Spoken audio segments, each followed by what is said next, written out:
तो भाई ये एक बैग सबसे ज़्यादा वज़न, फिर ये बैग उससे थोड़ा कम या उसी के जितना वज़न, और ये हो गया है।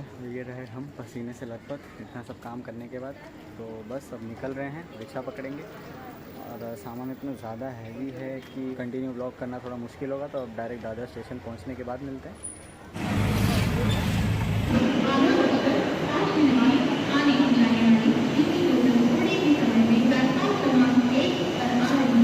ट्रेन का इंतज़ार हो रहा है और ट्रेन अभी किसी भी मिनट आ सकती है। इसमें एक और बैग एक्स्ट्रा जुड़ गया है, तो ये देखो सामान। बहुत थक गया हूँ भाई, बहुत ज़्यादा थक गया हूँ।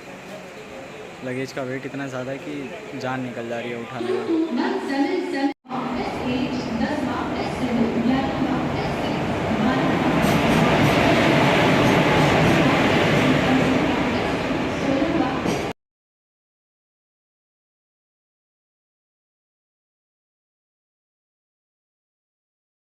27 घंटे 25 मिनट के सफ़र की ये है पहली रात। एक्चुअली 2 रात तो लग जाती है गांव पहुंचते पहुंचते, क्योंकि पहले दिन जब हम लोग ट्रेन पकड़ते हैं तो ट्रेन ही रात को होती है 12:10 की, 12:10 12:20 की ट्रेन होती है।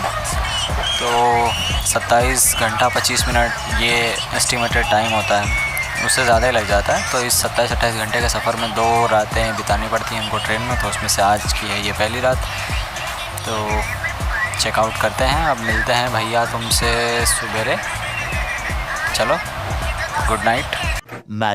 Much later. हाँ तो भैया, बैकग्राउंड में आने वाली आवाज़ों को और बात करने की आवाज़ों को और बच्चों की आवाज़ें और बाकी सारी चीज़ों को थोड़ा इग्नोर करके शांति से ये कहानी सुनो। कहानी ये है कि गांव क्यों आना था। गांव आने का एक्चुअली में मेन मोटिव ये था कि मम्मी जो थी मेरी, उन्होंने बचपन में मन्नत मांगी थी।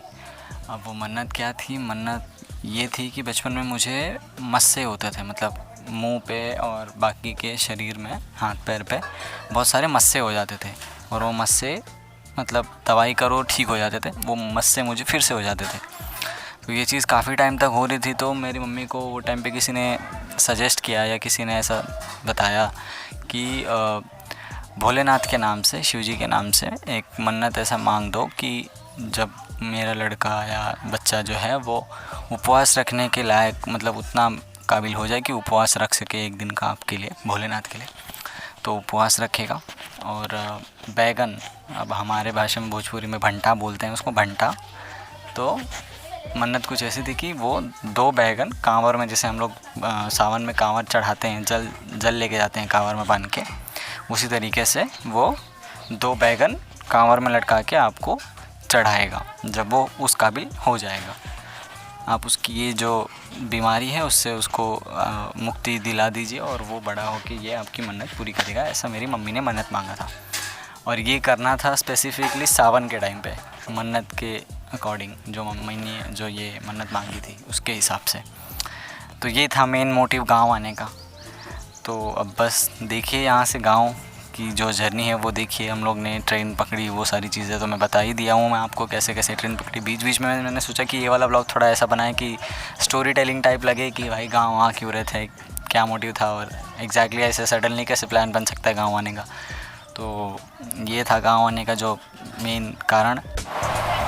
भैया गुड मॉर्निंग, गुड नाइट ख़त्म हुई और गुड मॉर्निंग आ गई। अब चलते नीचे और कुछ ट्रेन से बाहर के नज़ारे दिखाते हैं आप लोगों को। तो वही दोपहर के बज रहे हैं 12, अच्छी खासी धूप है और मौसम देख ही सकते हो आप लोग कैसा है। तो अभी थोड़ी देर में आने वाला है इटारसी स्टेशन। तो इटारसी के बाद फिर दोपहर का खाना वगैरह खाएंगे और उसके बाद वापस से ट्रेन में। तो काम ही क्या है, खाओ पियो सो जाओ।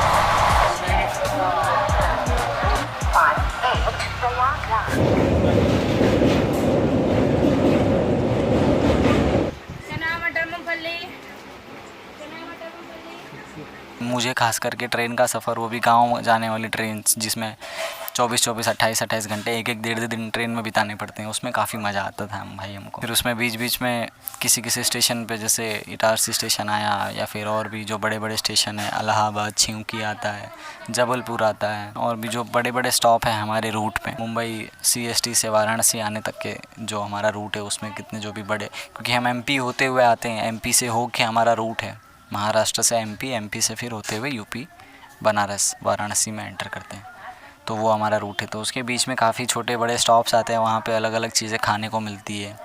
भुसावल केले के लिए फ़ेमस है, फिर इटारसी में और बाकी सारी जगहों पे अलग अलग चीज़ें जैसा जहाँ पे मिलता हो। अब मैं तो उतना ट्रैवल करता नहीं, लेकिन जो भी सीजनल चीज़ें मिल जाती हैं जैसा अपने हिसाब से, स्टेशन के हिसाब से, उसमें काफ़ी मज़ा आता है। बचपन में याद होगा आप लोगों को कि हम लोग कभी भी ट्रेन से सफ़र करते थे तो कोई भी फेरी वाला है, कोई भी चीज़ बेचने वाला अगर आवाज़ कान तक आ जाती थी, भाई चना ले लो, कुरमुरा ले लो, या फिर जो भी फ्रूटी ले लो, पानी ले लो, ऐसा ना वैसा, और उसमें से हमको जो चीज़ चाहिए होती थी बस हमारे कान तक वो आवाज़ पड़ जाए बचपन में, जब हम छोटे बच्चे होते थे तो। फिर उसके बाद कहाँ किसी की सुननी है भाई, ज़िद करके मम्मी पापा जो भी साथ में भाई उससे दिलवानी है वो चीज़, चाहिए मतलब चाहिए। तो काफ़ी दिनों बाद ये ट्रेन के जो वेंडर्स होते हैं, जो फेरी वाले होते हैं, लेके घूमते हैं ये सब सामान, उनको देखा तो काफ़ी टाइम बाद वो बचपन वाली चीज़ें याद आ गई, नॉस्टैल्जिया।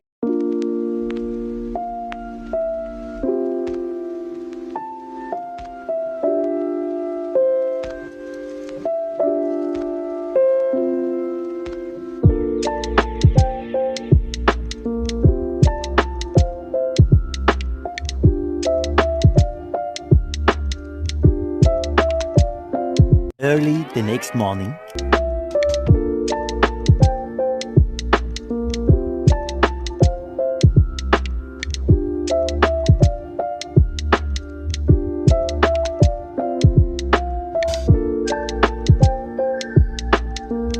बनारस पहुंचने के बाद पैसेंजर ट्रेन ली हमने, और उसके बाद डायरेक्ट उतरे हम सादात स्टेशन, जो कि हमारे गांव से 3 किलोमीटर के डिस्टेंस पे सबसे, मतलब मेरा जो गांव है उससे सबसे नियरेस्ट रेलवे स्टेशन है वो सादात।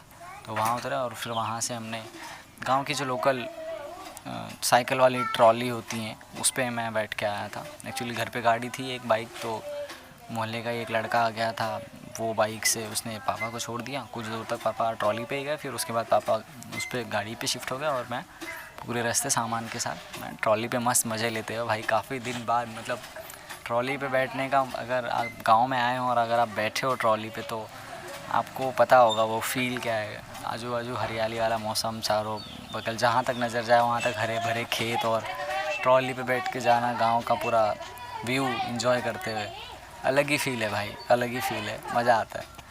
तो वो पूरा एंजॉय करते हुए मैं आराम से घर पहुंचा। तो भाई सफ़र ख़त्म।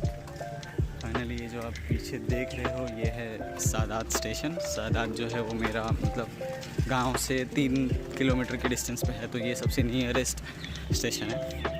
तो अब फाइनली इतना धक्का मुक्की और इतनी गर्मी, बहुत गर्मी है यार, यहाँ पे बहुत उमस है।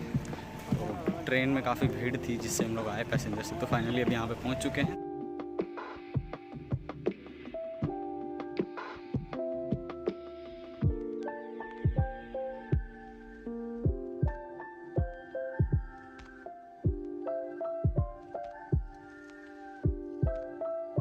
तो बस फिर अभी वाले ब्लॉग के लिए तो फ़िलहाल ये इतना ही था।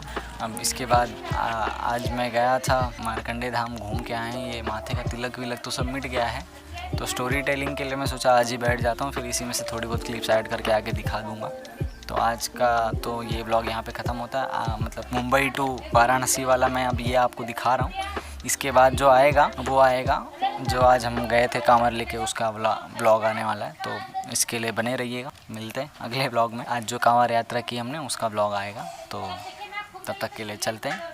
बाय, टेक केयर, ध्यान रखिए अपना। और अगर चैनल को सब्सक्राइब नहीं किया तो भाई कर दो, और भी काफ़ी ब्लॉग आएंगे। देखते हैं, अगर काशी विश्वनाथ जाने का मैं ट्राई तो कर रहा हूँ कि मुझे जाने मिले, अगर जाने मिला तो डेफिनेटली उसका भी ब्लॉग आएगा। गंगा आरती वगैरह अगर सब सारी चीज़ें मैं अटेंड कर पाया तो, अब करना तो सारी चीज़ें हैं, देखते हैं क्या क्या करने मिल जाता है। ठीक है, तो मिलते हैं फिर।